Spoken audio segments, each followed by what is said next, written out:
Police say Handy, who most recently appeared in Top Gun Maverick, was found unconscious in the front yard of his girlfriend's home yesterday with a stab wound to his chest. Some secrets survive for years because no one knows where to look.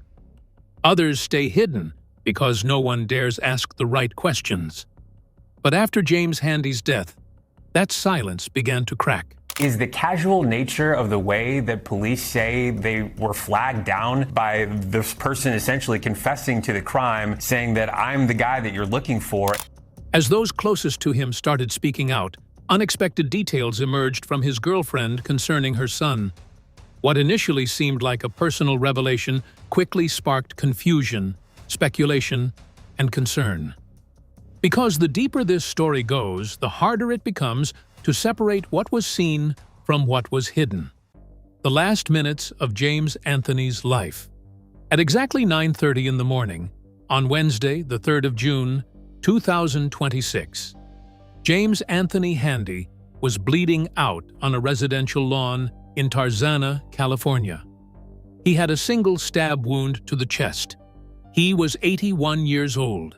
He was still trying to climb the wooden gate next to him, trying to get to the safety of the sidewalk, trying to outrun the man who had just driven a knife into his body inside the property behind him. He almost made it. He got one leg over, and then his strength gave out, and the body of a man who had once survived 27 straight days of jungle combat in Vietnam collapsed onto a patch of green grass next to the property line.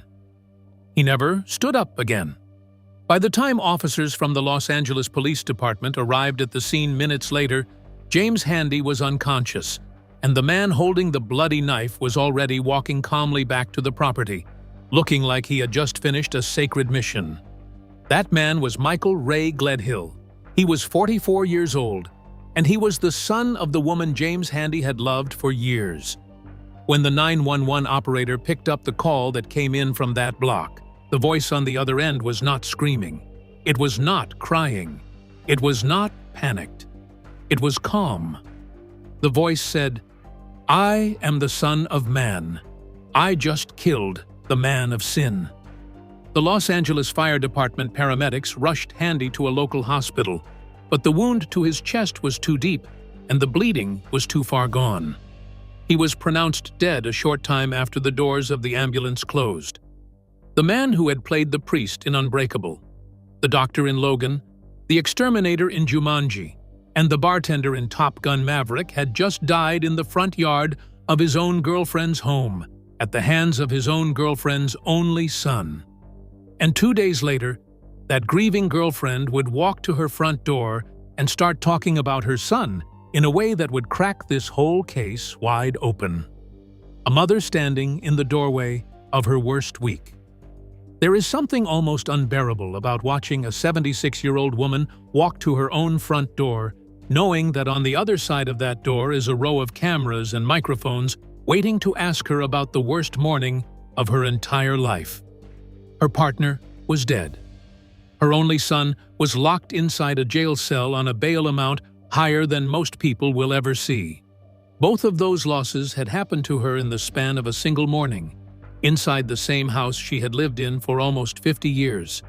This woman is Wendy K. Gledhill, and what she said next is the reason this story has reached every corner of the internet. 2 days after James Handy was killed on her front lawn, Wendy did something most grieving partners would never have the strength to do.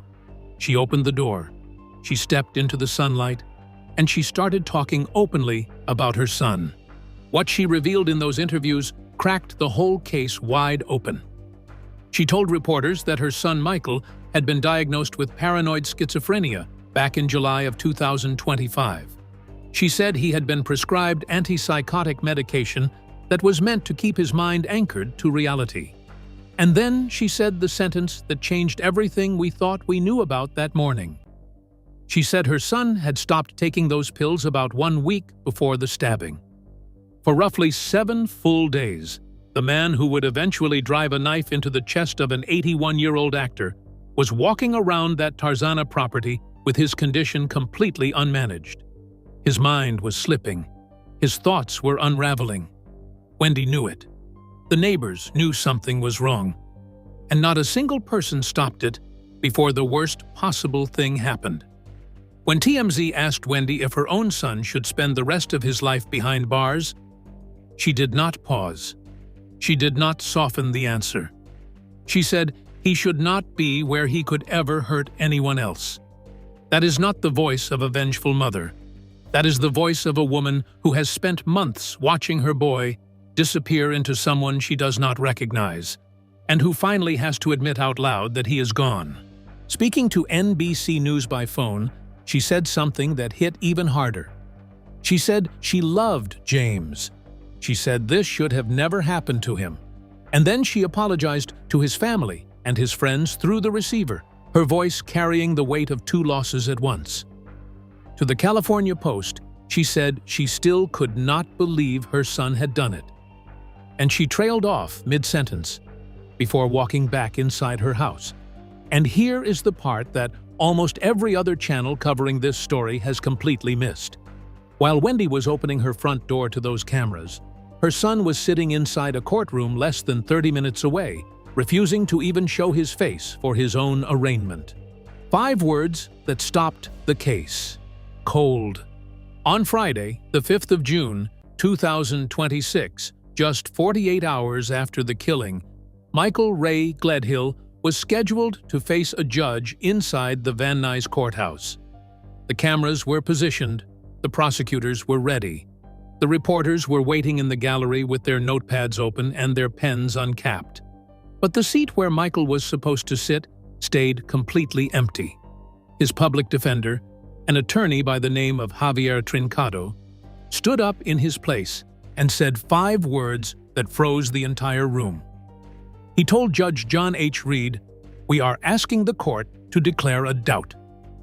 If you are not familiar with California criminal procedure, that single phrase is a legal earthquake.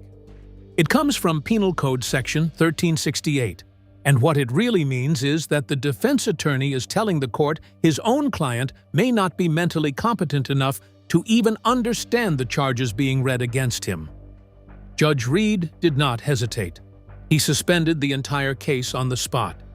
He ordered 2 separate psychological evaluations of Michael Gledhill, and then he transferred the file out of Van Nuys completely and sent it across the city to the Hollywood Mental Health Court, where a new hearing was scheduled for the 22nd of June, 2026.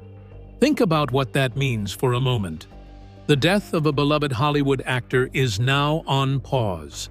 Paused because the alleged killer might not be mentally capable of standing inside a courtroom and following along. The official charges that were filed that same day are still real and still active. The Los Angeles County District Attorney, Nathan Hochman, charged Michael with 1 count of killing under Penal Code Section 187, with a special allegation for the personal use of a deadly weapon, which in this case was a knife. If Michael is eventually found competent and convicted, he faces 26 years to life in a California state prison. His bail was set at $2,020,000. He is currently being held inside Van Nuys Jail. District Attorney Hochman did not mince a single word in his public statement. He said this was not how anyone's life should end. He said James Handy deserved to live out his later years enjoying what he had worked so hard to build, surrounded by the people he loved. He said the man who took that life away must be held accountable for his actions. But before any of those courtroom doors can open again, the state has to prove that Michael Gledhill even understands where he is. And to understand how it ever reached that point, we have to rewind back to the 7 days before the killing, because that is where the warnings everyone ignored were already screaming in plain sight. The slow unraveling nobody wanted to talk about. If you ask the people who lived on Irwin Street in Tarzana, this crime was not a sudden snap. It was a slow-motion train that everyone could see coming, and yet nobody on that street picked up a phone to stop it. The neighbors had been noticing changes in Michael Gledhill for months. The young woman who lived in the house right next door, Johanna Quibol, told reporters that he had stopped looking like himself a long time before the morning of the killing. She said he looked really rugged. She said he looked like he was not changing his clothes anymore. The same shirt, the same trousers, the same vacant expression on his face, day after day after day. That kind of detail might sound small if you have never spent time around someone slipping into untreated paranoid schizophrenia. But trust me when I say it is the loudest warning sign there is. When a person stops caring about hygiene, when their world starts shrinking down to one set of clothes and one set of intrusive thoughts, they have already left the place where reasoning lives. Johanna also told the California Post about one specific incident that should have set off alarms in every direction. Michael had walked over to her family's home at some point before the killing and started questioning her father about the security cameras inside their property. He wanted to know what the cameras were for. He wanted to know who was watching. He wanted to know if they were watching him. That is textbook paranoid ideation. That is a brain that has begun to believe it is being surveilled by enemies that do not exist. Johanna even admitted to KTLA that she had grown so unsettled by his behavior that she changed how she interacted with him entirely. She said she already knew he had some kind of mental issues going on, so she would always be cautious about how she spoke to him. A young woman living next door had quietly adjusted her own life to manage a stranger's deteriorating mind, and nobody intervened. Now, here is what really gets me thinking, and I want you to think about it too. How many people in your own neighborhood are slipping right now, in plain sight, and how many of us are politely looking away because we do not want to get involved? Because the people on Irwin Street looked away. And 48 hours after Michael Gledhill started visibly unraveling, an 81-year-old man was dying on a lawn. Inside that property, the warnings were even louder. Wendy Gledhill had set up a converted garage on her own land, specifically so her son could live there as he managed his condition. That is the kind of love only a mother can give. She let him stay close. She kept him fed. She watched him take his pills. And then, somewhere around the 27th of May, 2026, those pills stopped going into his body. We do not know yet whether Michael flushed them, hid them, threw them away, or simply refused to swallow them. We only know that for the next 7 days, the medication that was holding his sanity together was missing from his system entirely. What we also know is that James Handy was at that house often enough to notice. James had his own home elsewhere in Los Angeles, but he spent significant time at Wendy's place. He had to have seen Michael's eyes change. He had to have seen the clothes stop being washed. He had to have heard the conversations spiraling into strange biblical territory. And on the night before the killing, those strange conversations turned into something much louder. Voices through the walls until morning came. The neighbors on Irwin Street did not sleep well on the night of the 2nd of June, 2026. Multiple residents later told Fox 11 Los Angeles that they had overheard a serious argument breaking out between Michael Gledhill and James Handy inside the property. The voices carried through the warm Tarzana night air. One neighbor described Michael as sounding like a man caught inside his own delusions. Nobody knows yet exactly what that argument was about. The court documents have not been released. The witnesses are still being interviewed by detectives from the LAPD West Valley Homicide Unit, and Wendy Gledhill, the only person who lived in that house full-time, has been careful with her words in public. But what we do know is that the argument did not end when the lights went off. The same neighbors reported that the voices started up again early the next morning. The shouting carried into the kitchen, into the yard, into the open windows of every house, close enough to hear. And then around 9:30, the shouting suddenly stopped. Johanna Quibel gave KTLA the most chilling eyewitness account that has been published anywhere so far. She said that in the morning, the two men started arguing again, and then at 9:30, that was when it happened. She said the old man had been trying to escape through their gate. She said the old man collapsed right there on the green grass that sits next to the property line. The image of that final moment is hard to shake. James Handy, a Vietnam combat veteran, a man who had survived Operation Attleboro in the Tay Ninh province in 1966, a man who had spent 27 straight days under enemy fire in the jungle, was now 81 years old and was trying to climb over a residential gate in suburban Los Angeles to get away from a much younger man holding a knife. He almost made it. He got as far as the grass on the other side, and then his body gave out. If your heart did not just sink hearing that, I would be surprised, because the image of a man who once dodged real bullets in a war zone, dying while trying to outrun a domestic attacker on a quiet residential street, is one of the most heartbreaking contrasts this case has produced. But the most disturbing moment of that morning was not the attack itself. The most disturbing moment came right after the body fell, when the line opened on a 911 switchboard and a voice on the other end said something no operator should ever have to write down. The phrase that made the internet stop scrolling. When the operator picked up the call from the 19200 block of Irwin Street, she was expecting panic. Almost every call that comes in after a fatal stabbing arrives drenched in screaming, in crying, in the unmistakable sound of a human being losing control of their own body in real time. She did not get any of that. The voice on the line was calm. The voice said, "I am the Son of Man. I just killed the man of sin."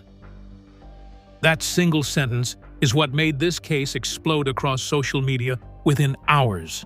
Because if you have spent any time around the New Testament, you already know exactly what those two phrases mean and why putting them together in one breath is so deeply unsettling. The phrase Son of Man is one of the names Jesus used for himself throughout the Gospels. It is the term used most often in the book of Mark. It refers to the messianic figure who carries divine authority.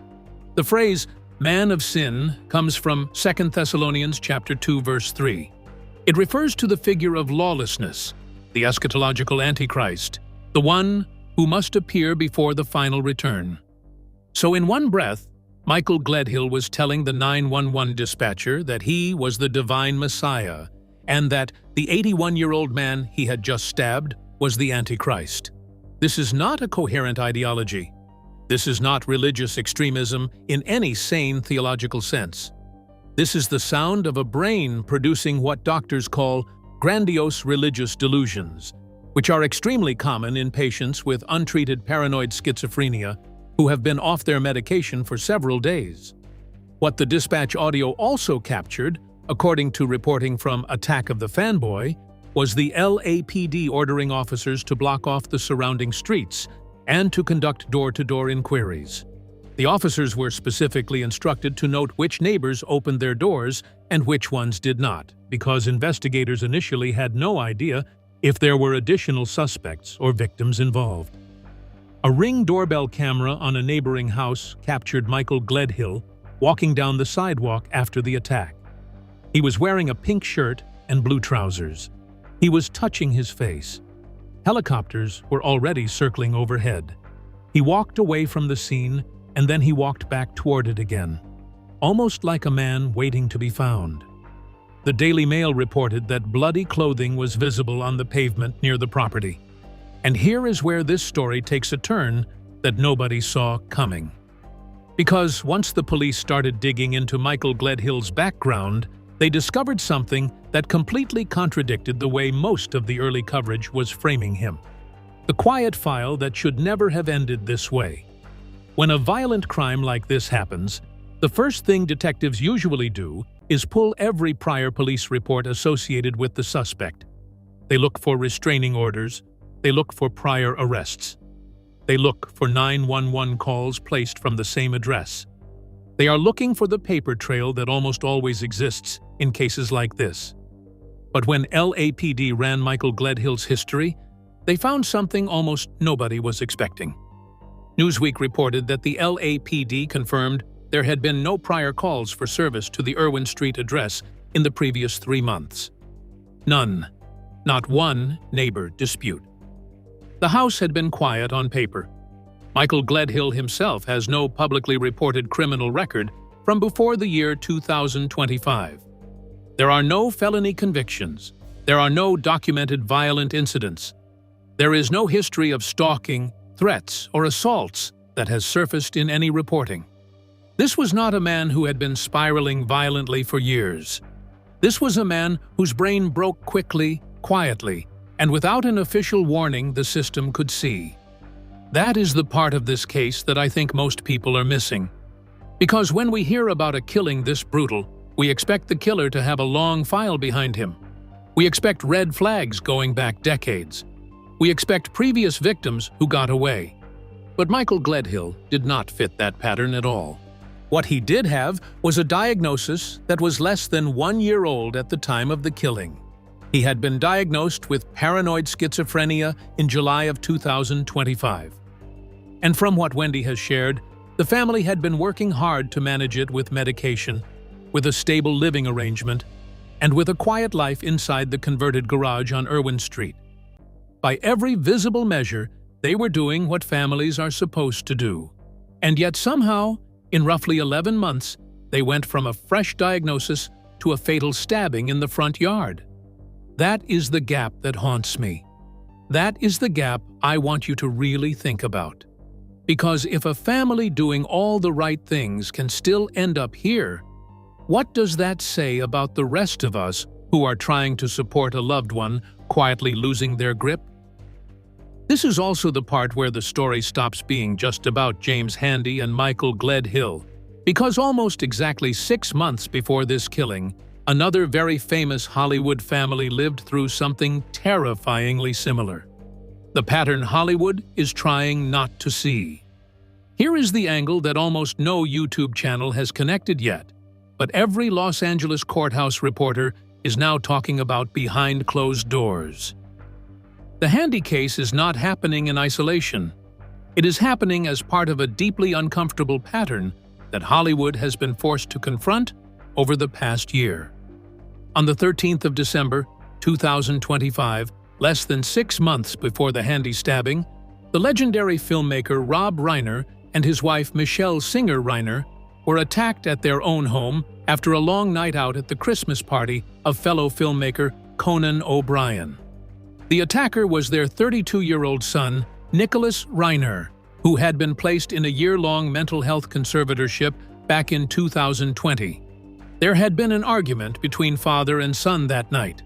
Charges were eventually filed on the 16th of December, 2025, listing 2 counts of first degree with the special circumstance of multiple crimes. The parallels between that case and the Handy case are almost too uncomfortable to read out loud. A beloved older man in Los Angeles, an adult son with a serious, documented mental health condition, a loud argument the night before, a knife, a morning that ended a life, a family torn between grief for the victim and grief for the child who did it. I do not think this is a coincidence. I do not think this is just 2 unlucky families. I think this is what happens when an entire mental health system in California has been quietly crumbling for years, while families have been left to manage extremely serious psychiatric conditions completely on their own, with prescriptions and prayers and a converted garage in the backyard. And Wendy Gledhill is the next person in a growing line of grieving mothers who are now standing in front of cameras trying to explain how it ever got this far. To really understand the size of what was lost on that lawn in Tarzana, we have to talk about the man whose body fell onto it. Because James Handy was not just a credit in a Tom Cruise movie. He was somebody specific, and the people who loved him are now trying to make sure the world remembers exactly who. The man behind the final credit. James Anthony Handy had a life that almost reads like the kind of role he would have been cast in. He was a New York kid who studied English and drama in college, an actor with ambition who looked like every other young performer chasing work in 1960s Manhattan, until the draft notice arrived and pulled him into the United States Army at the age of 20. He served with the 196th Light Infantry Brigade in Tai Ninh Province from August of 1966 through July of 1967. He arrived just in time to be part of Operation Attleboro, which the United States Army Center of Military History has officially recorded as the largest American military operation of the war up to that point. 22,000 Allied troops were eventually drawn into the fighting. In an interview from 2013, James described his combat experience in a way that few veterans ever do publicly. He said they wound up getting into heavy combat for 27 days in the field. He said it was pretty horrific. He described the nights as being so dark you could not see your own hand in front of your face. He described soldiers dropping all over the place and screaming for their mothers. He came home a quiet, lifelong pacifist.